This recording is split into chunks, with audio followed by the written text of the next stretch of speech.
Indiana survives Penn State 27-24 in what was a fantastic game and a heartbreaking loss for the Nittany Lions as the Hoosiers improve to 10-0 and will retain, we think, their number 2 ranking in the college football playoff if Texas A&M shows a little bit of nerves against Missouri. But let's talk about what this game was and what this game means. What's up, kid folk? It's RJ Young. I am not on a step mill. This is your first time watching Adapt and Respond. Thank you for joining us here. We talk college football year-round. If you're into that, go ahead and hit that subscribe button, like this video, and answer the question in the comments below.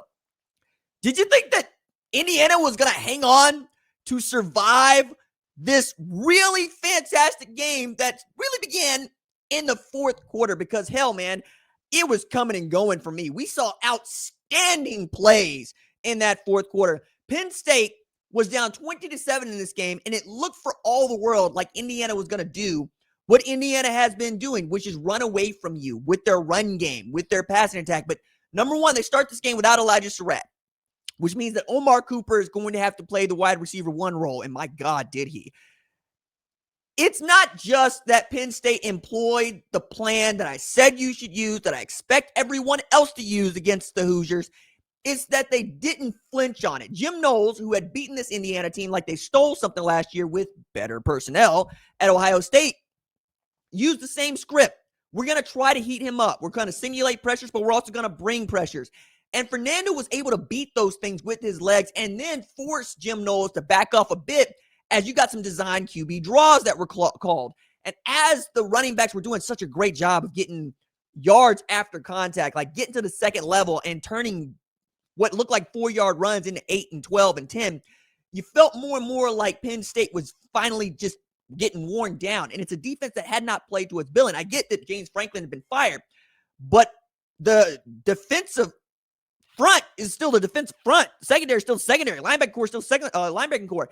The thought is that this should have been a game between two teams that probably had one loss or fewer at the start of the season.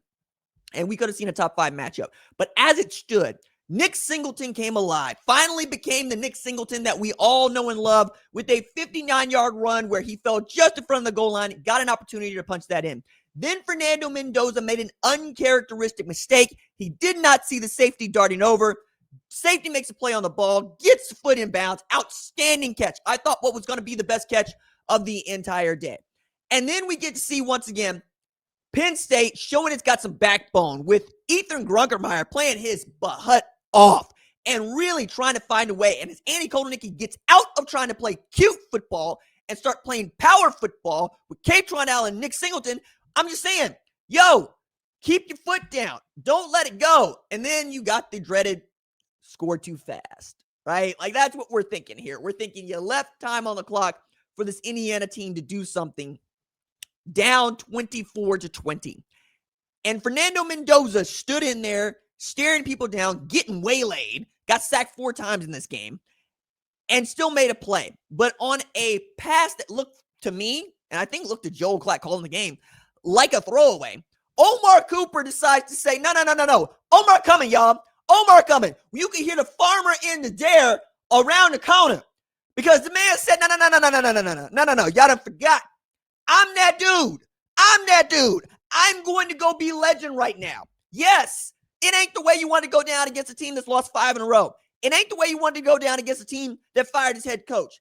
But winning is winning. Winning is winning. Is it the best team in the country? No, it is not. But my God, did they have an opportunity to just piss all that away? And Omar Cooper saved them. The way he got his foot in bounds. You can hear Gus and Joel on the call. They could not believe it. Losing their minds because it was one of the best catches of the year.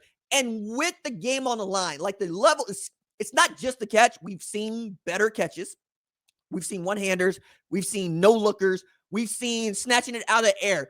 But this was with the game on the line. What looked like an airmailed pass, and you got to get a foot down. You have to. It felt like if you don't go get that foot down, you're just going to piss it all away. Even down 4, had to go get 6, got 7, and then the defense held up. Like, Yes, you had some mismanagement by Penn State on its last drive. You're taking a timeout when you probably shouldn't. Ethan Grunkemeyer showed his immaturity on that really penultimate play of the game where he had the easy out route to get the first down, stop the clock. He missed it, but he went over the top, try to thread it in between the corner and the safety coming over the top, and he airmails that pass to just a guy that had not grown up quite enough to make that sort of a play under duress. And Fernando Mendoza is a graduate transfer from Cal. He's seen it. The experience comes through, and that's what you get. And heartbreaking loss for Terry Smith, heartbreaking loss for the Penn State fans that were there because they had reason to believe in their football team late. And I believe the football team showed what it can be. As it is, they still can't beat a top 5 team, still can't beat a team that we expect them to go beat if they're going to go win the kind of championships that they expect to go. And they still haven't beaten a top 5 opponent since 2018. That was Ohio State.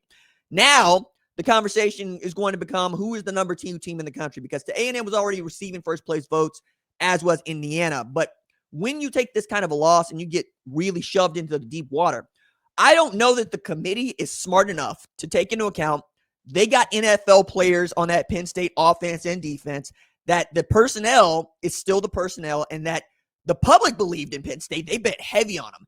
And there was a thought that given the kind of quarter that they played against Ohio State to start the game, they could finish what they started against Indiana. My goodness, they came damn close. This is not a team that comes back from 2 scores down. They're not built like that. They're not built to do that. And Indiana did what it needed to do, which is get out in front with a 2-score lead and then try to sit on it. But when mistakes are made, you got to capitalize on them. You have to hit those mistakes. You have to make these teams pay. And again, I think the better team it's Indiana. They just outplayed them at the end, under duress, under stress to get to 10-0. You're still dealing with the same numbers that you were with Curt Cignetti. The man still has not lost a regular season game since last November, and it was against the defending national champions.